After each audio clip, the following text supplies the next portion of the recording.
대부분 원칙대로 하는 거고, 그 원칙을 어떻게 법원을 설득하느냐의 문제이기 때문에 설득하는 방법들은 제가 알려드릴게요.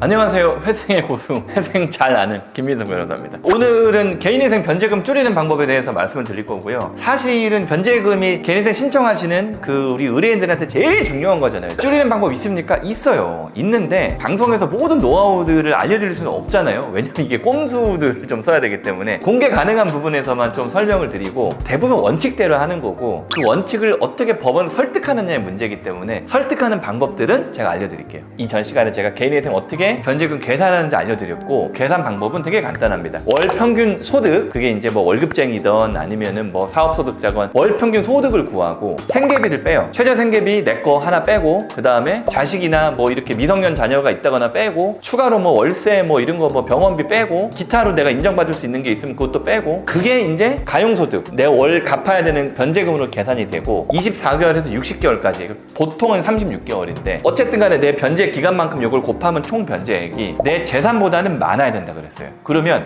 소득 나오지, 그 다음에 생계비 나오지, 기간 나오지, 재산 나오잖아요. 청산가치. 그러면 이 하나하나를 느리고 줄이면은 변제금을 적게 갚을 수 있겠죠. 일단 월 평균 소득은 늘려야 돼요? 줄여야 돼요? 그치, 줄여야지. 왜? 소득이 높으면 많이 갚는 거예요. 그러면 소득을 낮춰야 되잖아요. 근데 월급쟁이가 내가 원하는 대로 소득을 낮출 수 있어요? 없지. 그렇기 때문에 근로소득자는 소득을 조정하기가 좀 힘듭니다. 다만 여러분들이 법원을 설득할 건 뭐냐면, 내가 SK 뭐 삼성 뭐 이런 데를 다녀. 그러면은 인센티브를 엄청나게 받잖아요. 그 인센티브가 매년 그렇게 나오는 게 아니다라는 거를 설득을 하면 되는 거예요. 그 다음에 내가 뭐 군인이다, 아니면 뭐 공무원이다 했을 때 부서가 바뀌면서, 아니면은 뭐 직무가 바뀌면서 내가 기존에 받았던 월급을 못 받을 수 있다라는 걸 합리적인 근거를 가지고 설득하면 되는 거예요. 그 다음에 자영업자 같은 경우는 매출에서 매입 빼고 세금 빼면 내 소득이 나오는 거잖아요. 그럼 쉽게 얘기하면 매출을 줄이고 매입을 늘리고 이렇게 하면 내 월평균 소득이 조정이 될 수 있는 거예요. 근데 그게 거짓된 서류를 내고 그 걸리면 누가 책임져요? 그렇게 하지 마시고, 매출이나 매입을 계산하는 방식이라든가 조금 머리를 써서 채무자한테 유리하게 주장하는 어떤 서면들을 법원에 제출을 하면 법원이 합당하다는 선에서는 인정을 해줄 거예요. 두 번째 뭐야? 생계비. 생계비를 늘리는 게 사실 제일 쉽습니다. 생계비는 법원에서 되게 탄력적으로 인정을 해주기 때문에 많은 자료를 가지고 내가 이 정도 이상의 생계비는 제발 좀 해주세요 라고 하면 법원이 들어주는 경우들이 있어요.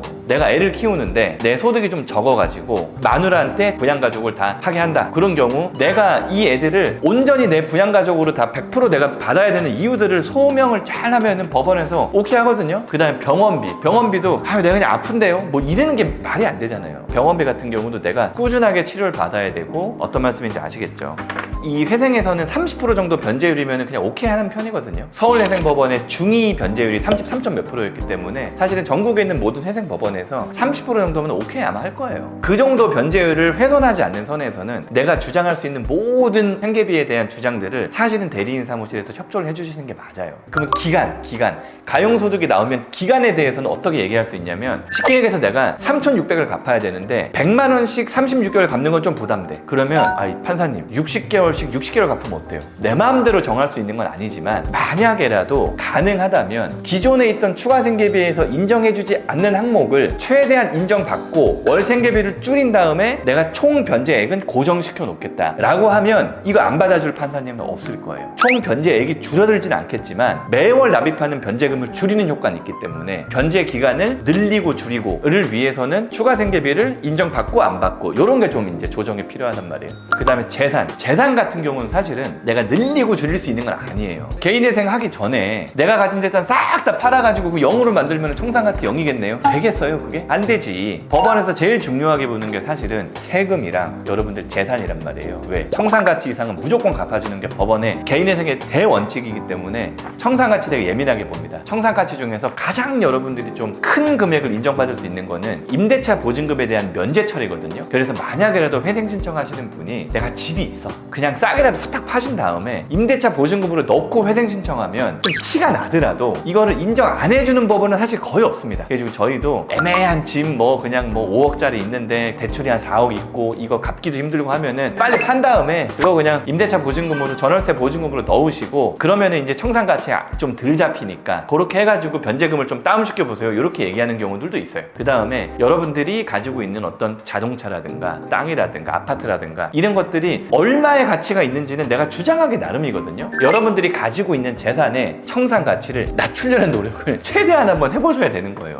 그 다음에 이제 청산 가치가 아닌데 청산 가치처럼 되는 것들이 있거든요. 주식이나 코인 해가지고 잃은 돈이라든가 아니면 소명 안 된 돈이라든가 이런 것들이 있는데 주식이나 코인에서 본 손해는 전국에 있는 거의 모든 대리인이 회생법원이 커버하기 때문에 그런 것들은 아마 청산 가치를 반영하라는 보정들이 좀 적게 나올 거고 그 다음에 여러분들이 소명 안 되는 돈은 어떻게든지 소명하셔야죠. 어떻게든지. 그래가지고 소명 안 된 돈이 청산 가치에 들어가지 않게끔 그렇게 하시면 청산 가치 이상을 갚아줘야 되는 이 회생 계획안에 따라서 청산 가치를 줄일수록 여러분들이 갚는 돈이 좀 줄어들 수 있을 거예요. 영상을 보시고도 또 추가적으로 궁금한 게 있으면 언제든지 저희한테 전화하시면 저희가 바로 알려드릴게요.